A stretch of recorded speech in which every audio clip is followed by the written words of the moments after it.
السلام علیکم معزز ناظرین، پیارے دوستوں، بہنوں، بھائیوں اور بزرگوں، میں حافظ صفد نواز ایڈوکیٹ آپ کو اپنے اسلامی چینل کے اندر خوش آمدید کہتا ہوں، اور ہر روز کی طرح آج بھی ہم انشاءاللہ پارہ نمبر 23 سورہ یاسین کی آیات نمبر 68 تا 83 تک کی تلاوت، ترجمہ، تفسیر و شان نزول پڑھنے کی شرف حاصل کریں گے۔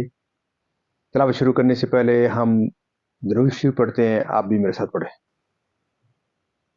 اللهم صل على محمد وعلى آل محمد كما صليت على إبراهيم وعلى آل إبراهيم إنك حميد مجيد. اللهم بارك على محمد وعلى آل محمد كما باركت على إبراهيم وعلى آل إبراهيم إنك حميد مجيد. أما بعد فأعوذ بالله من الشيطان الرجيم. بسم الله الرحمن الرحيم.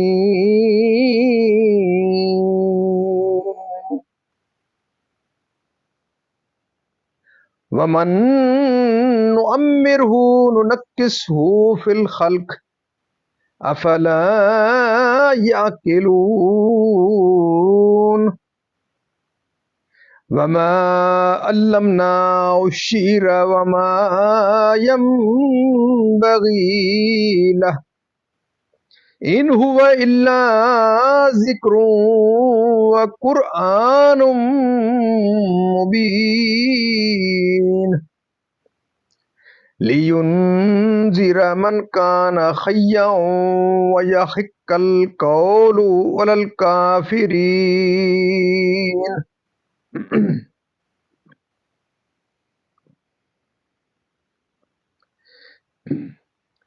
اولم يروا انا خلقنا لهم مما عملت ايدينا انعاما فهم لها مالكون وذللناها لهم فمنها ركوبهم ومنها يأكلون ولهم فيها منافع ومشارب أفلا يشكرون. واتخذوا من دون الله آلهة لعلهم ينصرون لا يستطيعون نصرهم وهم لهم جند محضرون. فلا يحزنك قولهم إنا نعلم ما يسرون وما يعلنون. أولم يرى الإنسان أنا خلقناه من نطفة فإذا هو خصيم مبين. وضرب لنا مثلا ونسي خلقه قال من يحيي العظام وهي رميم قل يحييها الذي أنشأها أول مرة وهو بكل خلق عليم. الذي جعل لكم من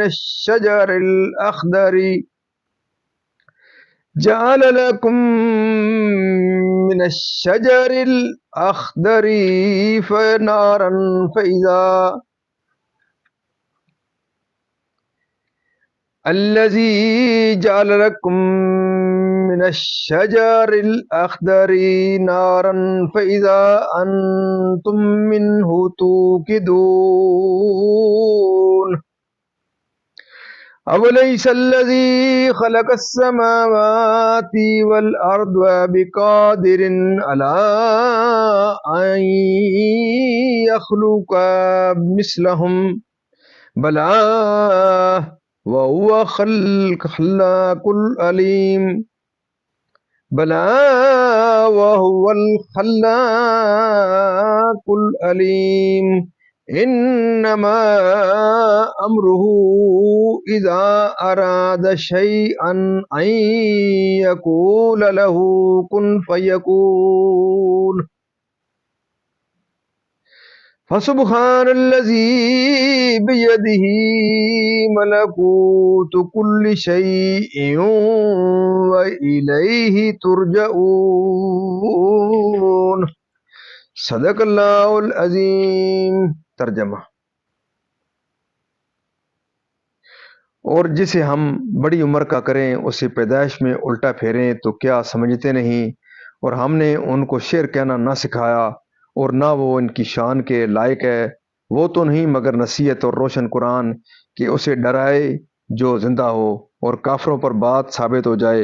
اور کیا انہوں نے نہ دیکھا کہ ہم نے اپنے ہاتھ کے بنائے ہوئے چوپائے ان کے لیے پیدا کیے تو یہ ان کے مالک ہیں، اور انہیں ان کے لیے نرم کر دیا تو کسی پر سوار ہوتے ہیں اور کسی کو کھاتے ہیں، اور ان کے لیے ان میں کئی طرح کے نفع اور پینے کی چیزیں ہیں، تو کیا شکر نہ کریں گے؟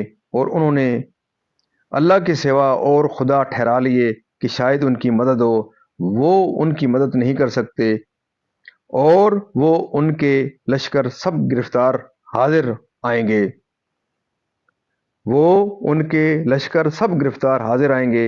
تو تم ان کی بات کا غم نہ کرو، بے شک ہم جانتے ہیں جو وہ چھپاتے ہیں اور ظاہر کرتے ہیں۔ اور کیا آدمی نے نہ دیکھا کہ ہم نے اسے پانی کی بوند سے بنایا، جبھی وہ سری جھگڑالو ہے اور ہمارے لیے کہاوت کہتا ہے اور اپنی پیدائش بھول گیا؟ بولا ایسا کون ہے کہ ہڈیوں کو زندہ کرے جب وہ بالکل گل گئیں؟ تم فرماؤ انہیں وہ زندہ کرے گا جس نے پہلی بار انہیں بنایا، اور اس سے ہر چیز اور اسے ہر پیدائش کا علم ہے۔ جس نے تمہارے لیے ہرے پیڑ میں آگ پیدا کی جبھی تم اس سے سلگاتے ہو، اور کیا وہ جس نے آسمان اور زمین بنائے ان جیسے اور نہیں بنا سکتا؟ کیوں نہیں؟ اور وہی بڑا پیدا کرنے والا سب کچھ جانتا، اس کا کام تو یہی ہے کہ جب کسی چیز کو چاہے تو اس سے فرمائے ہو جا، وہ فوراً ہو جاتی ہے۔ تو پاکی ہے اسے جس کے ہاتھ ہر چیز کا قبضہ ہے، اور اسی کی طرف پھیرے جاؤ گے۔ معزز ناظرین، یہاں تک اس کا ترجمہ اختتام پذیر ہوا۔ اب اس کی تفسیر تسلسل سے تفسیر کہ وہ بچپن کے سے ذوف و ناتوانی کی طرف واپس ہونے لگے، اور دم بدم اس کی طاقتیں، قوتیں اور جسم اور عقل گھٹنے لگے، کہ جو احوال کے بدلنے پر ایسا قادر ہو کہ بچپن کے ذوف و ناتوانی اور صغر جسم و نادانی کے بعد شباب کی قوتیں و توانائی اور جسم قوی و دانائی عطا فرماتا ہے، اور پھر کبر سن اور آخر عمر میں اسی قوی ہیکل جوان کو دبلا اور حقیر کر دیتا ہے۔ اب نہ وہ جسم باقی ہے، نہ قوتیں، نشست برخاست میں مجبوریاں درپیش ہیں، عقل کام نہیں کرتی، بات یاد نہیں رہتی، عزیز و اقارب کو پہچان نہیں سکتا۔ جس پروردگار نے یہ تغیر کیا وہ قادر ہے کہ آنکھیں دینے کے بعد انہیں مٹا دے، اور اچھی صورتیں عطا کرنے کے بعد ان کو مسخ کر دے، اور موت دینے کے بعد پھر زندہ کر دے۔ معنی یہ ہے کہ ہم نے آپ کو شعر گوئی کا ملکہ نہ دیا، یا یہ کہ قرآن تعلیم شعر نہیں ہے، اور شعر سے کلام کاذب مراد ہے، خواہ موضوع ہوں یا غیر موضوع۔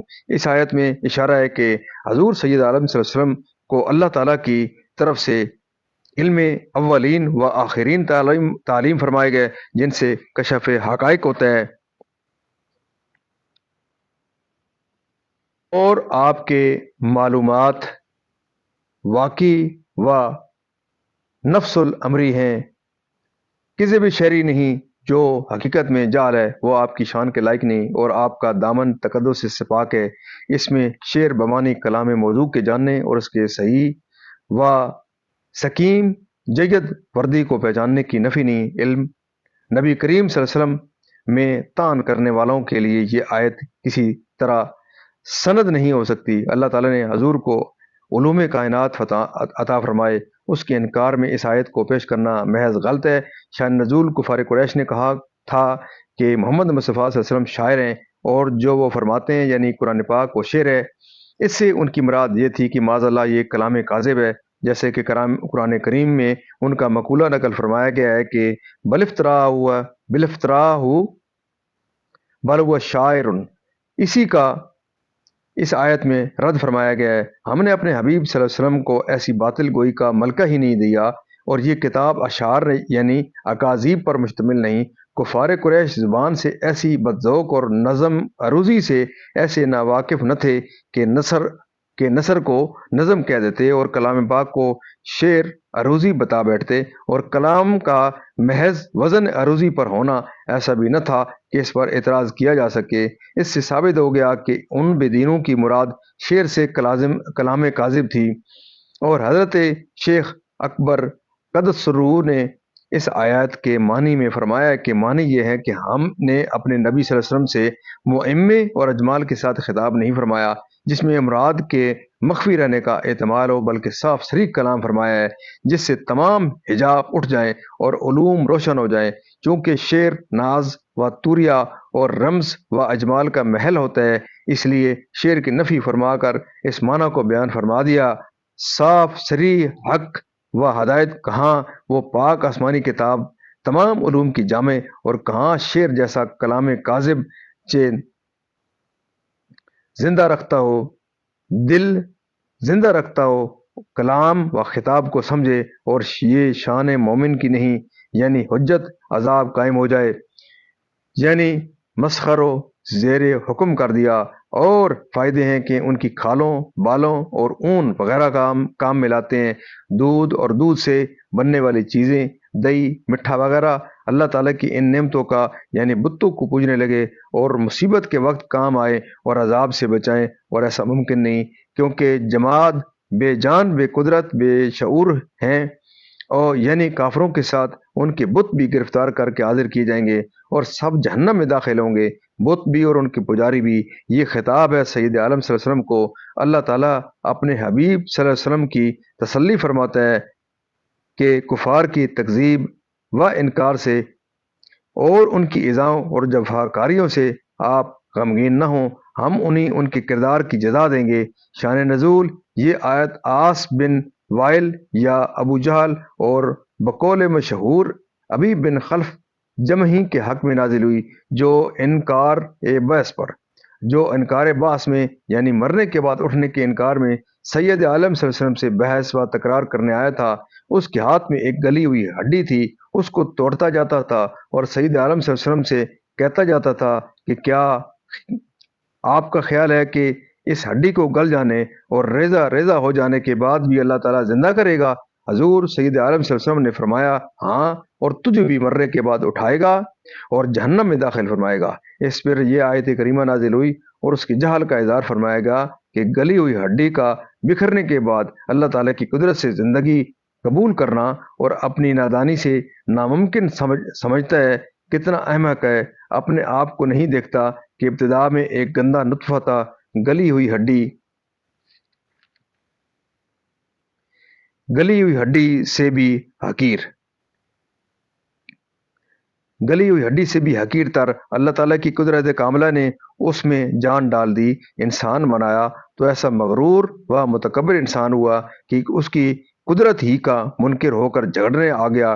اتنا نہیں دیکھتا کہ جو قادر برحق پانی کی بوند کو قوی اور توانا انسان بنا دیتا ہے، اس کی قدرت سے گلی ہوئی ہڈی کو دوبارہ زندگی بخش دینا کیا بعید ہے، اور اس کو ناممکن سمجھنا کتنی کھلی جہالت ہے۔ یعنی گلی ہوئی ہڈی کو ہاتھ سے مل کر مثل بناتا ہے کہ یہ تو ایسی بکھر گئی، کیسے زندہ ہوگی کہ قطرے منی سے پیدا کیا گیا ہے، پہل کا بھی اور موت کے بعد والی کا بھی۔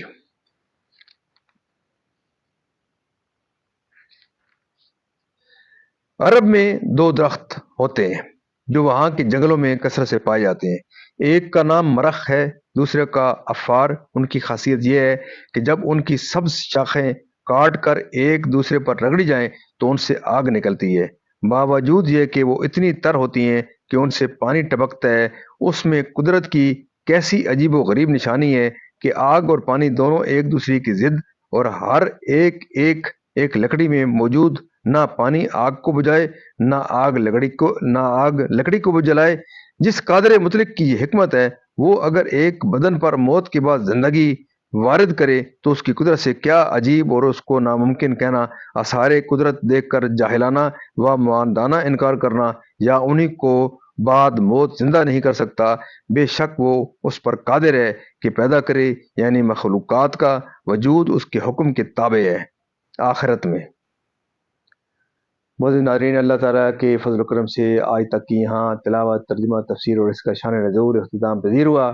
ہم اللہ تعالیٰ کے دربار کے اندر اس کلام مقدس کے صدقے حضور پاک صلی اللہ علیہ وسلم کی ذات و برکات کے صدقے اللہ تعالیٰ کے دربار کے اندر دعا کرتے ہیں کہ اللہ تعالیٰ ہمیں قرآن پاک پڑھنے، قرآن پاک کو سمجھ کر اس کے احکامات کے مطابق، حضور پاک صلی اللہ علیہ وسلم کی پاک سیرت کے مطابق اور صحابہ کرام کے نقش قدم کے اوپر اللہ تعالیٰ میں چلنے کی توفیق عطا فرمائے۔